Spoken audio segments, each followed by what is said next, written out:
Siddhartha Gautama, later known as the Buddha, the Enlightened One, lived in India during a period when religious and mythological accounts of the world were being questioned. In Greece, thinkers such as Pythagoras were examining the cosmos using reason, and in China, Lao Tzu and Confucius were detaching ethics from religious dogma.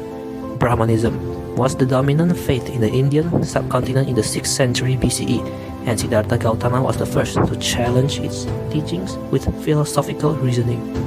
Gautama, although revered by Buddhists for his wisdom, was neither a messiah nor a prophet.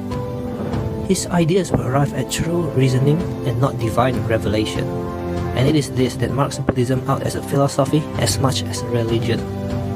His quest was a philosophical one, to discover truth, and he maintained that the truths he proposed are available to all of us through the power of reason.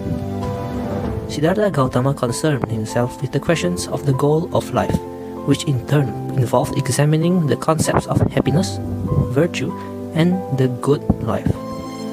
He was acutely aware of the suffering in the world and saw that it was largely due to sickness, old age, and death, and the fact that people lacked what they need.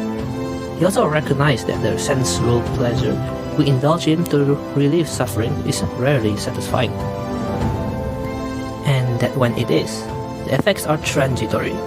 He found the experience of extreme ecstatism equally dissatisfying, bringing him no nearer to an understanding of how to achieve happiness.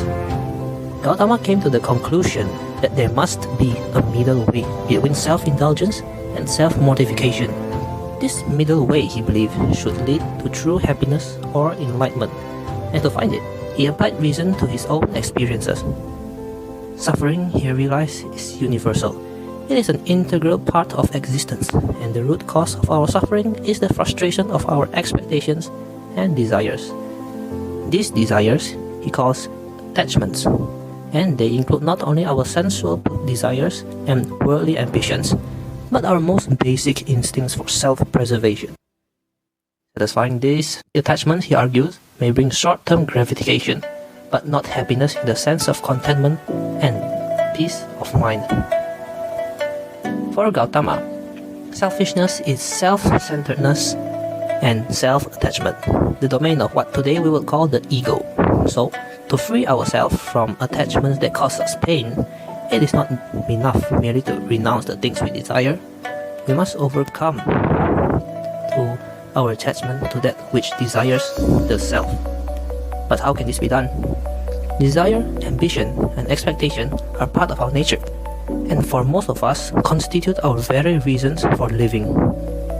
The answer for Gautama is that the ego's world is illusory.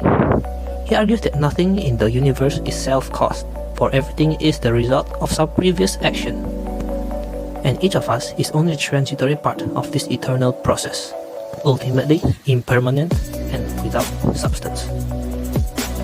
This does not mean that we should deny our existence or personal identity, rather that we should understand them for what they are, transient and insubstantial. Gautama's reasoning from the causes of suffering to the way to achieve happiness is codified in Buddhist teachings in the Four Noble Truths: that suffering is universal, that desire is the cause of suffering, that suffering can be avoided by eliminating desire, that following the Eightfold Path will eliminate desire. This last truth refers to what amounts to a practical guide to the middle way that Gautama laid out for his followers to achieve enlightenment. The Eightfold Path: right action, right intention, right livelihood, right effort, right concentration, right speech, right understanding, and right mindfulness is in effect a code of ethics, a prescription for a good life and the happiness that Gautama first set out to find. By following the Eightfold Path, we can overcome our ego and live a life free from suffering. And through our enlightenment, we can avoid the pain of rebirth into another life of suffering. We have attained a state of nirvana, which is variously translated as non-attachment, not being, or literally blowing out as of a candle. Gautama spent many years after his enlightenment traveling around India, preaching and teaching. During his lifetime, he gained a considerable following, and Buddhism became established as a major religion as well as a philosophy. Gautama's teachings spread as far as the Greek Empire by the 3rd century BCE, but had little influence on Western philosophy. However, there were similarities between Gautama's approach to philosophy and that of the Greeks. His thoughts also find echoes in the ideas of later Western philosophers such as in Hume's concept of the self and Schopenhauer's view of the human condition. But it was not until the 20th century that Buddhism was to have any direct influence on Western thinking.